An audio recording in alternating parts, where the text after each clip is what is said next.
পদযাত্রার 100তম বর্ষ অনেকেই হয়তো দেখার সুযোগ হবে না, আসুন। তাই এই মহতি অনুষ্ঠানে আপনিও শান্তি থাকুন, তাকে আসুন অংশগ্রহণ করুন।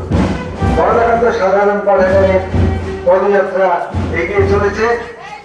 আমরা গোবরডাঙ্গা গার্লস স্কুল হয়ে মেইন রাস্তায় উঠে কালীবাড়ি পর্যন্ত আমাদের পদযাত্রা চলবে এবং ফিরে আসবো আমাদের এই পাঠাগারে।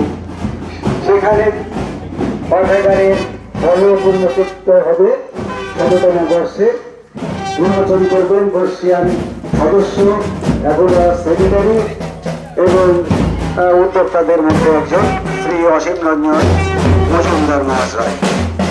বই পড়ুন, বই পড়ান, বই পাঠে উৎসাহিত করুন, বই পাঠে উৎসাহিত করুন। বইয়ের বিকল্প কেবলমাত্র বই, বইয়ের বিকল্প হয় না।